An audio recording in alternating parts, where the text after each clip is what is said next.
నిన్నగాక మొన్న వచ్చిన నాయకులు గుర్తుండిపోతారు, కానీ ఈ నేల కోసం ఎవరు త్యాగం చేశారో వాళ్ళు మర్చిపోతూ ఉంటారు. మన అమరజీవి పొట్టి శ్రీరాములు గారి పేరు ఎందుకు చెప్పానంటే, పేరును ఒక డొక్కా సీతమ్మ గారి పేరు ఎందుకు చెప్పానంటే, వారి చేసిన సేవలు మర్చిపోతే మనం కృతజ్ఞహీనులు అయిపోతాం. అందుకే నాకు ప్రత్యేకించి వారి ప్రేరణతో వచ్చిన వాడిని, ఒక వ్యక్తి మన కోసం ఎందుకు త్యాగం చేయాలి, అలాంటి ప్రేరణతో వచ్చాను. అందుకే నేను పదవులు ఏమి ఆశించలేదు. అలాంటి పదవులు ఆశించిన వాడిని నాకు వచ్చి నేనేమి ఎవరిని పదవి అడగలేదు, ఏమి చేయలేదు. మీరు చూస్తే నేను ఎక్కడా కూడా ఎలక్షన్ టైంలో నేను ఉప ముఖ్యమంత్రి అవుతానని కానీ అసలు ఏమీ నేను మాట్లాడలేదు, దాని గురించి చెప్పలేదు. పదవులు ఉన్నా లేకపోయినా పని చేద్దాం, ప్రజల కోసం పనిచేద్దాం, నిలబడదాం, ఈ తప్ప వేరే ఆలోచన లేదు. అలాంటి మనకి ఈరోజున మన ప్రభుత్వంలో భాగస్వామి అవ్వటం మనందరికీ కూడా చాలా పెద్ద బాధ్యత. మనం ఈ 21 మందిని కూడా మన ఎమ్మెల్యేలు కానీ మిమ్మల్ని కానీ కలవడానికి ఎందుకు ఇంత టైం పట్టింది అని అంటే, నేను ఎప్పుడు అధికారం నేను చూడలేదు, ఎమ్మెల్యేగా అడుగు పెట్టలే, అధికారం ఎప్పుడు చూడలే.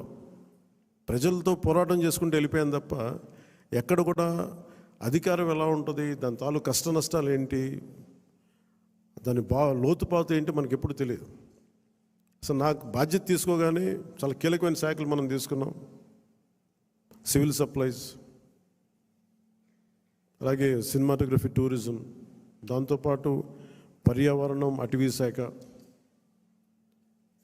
అలాగే పొల్యూషన్ శాఖ, పంచాయతీరాజ్, రూరల్ వాటర్ సప్లై, ఇన్ని కీలకమైన శాఖలు తీసుకున్నప్పుడు నాకు ఒకటే అనిపించింది, చాలా అవగాహన ఉండాలి.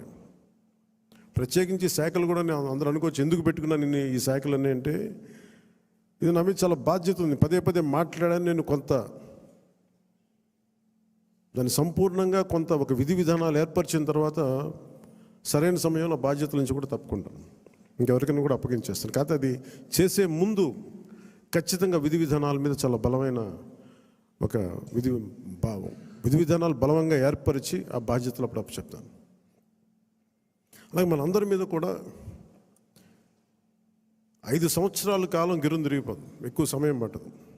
అలాగే మన ఎమ్మెల్యేలందరికీ కూడా, పోటీ చేయని చోట్ల కూడా మన నాయకులందరికీ కూడా ఇది భవిష్యత్తు ఉన్న పార్టీ. అది మరి ఎంత బలంగా మనం చేయకపోతే దేశం మొత్తం మన వైపు చూసేలా చేసింది. దేశం మొత్తం ఈ రోజున ఎవరన్నా సరే దేశం మొత్తం మీద ఢిల్లీలో ఎక్కడికి వెళ్ళినా నన్ను పదే పిలిచి గౌరవిస్తున్నారంటే అది మీ అందరూ చేసిన కష్ట ఫలితం. అది నేను ఒక్కడిని చేశానని కానీ, నేను ముందు నడిపించానేమో కానీ, నాతో పాటు నడవడానికి మీరందరూ ఉండి 21 మంది మనకి సభ్యుల్ని, 2 పార్లమెంట్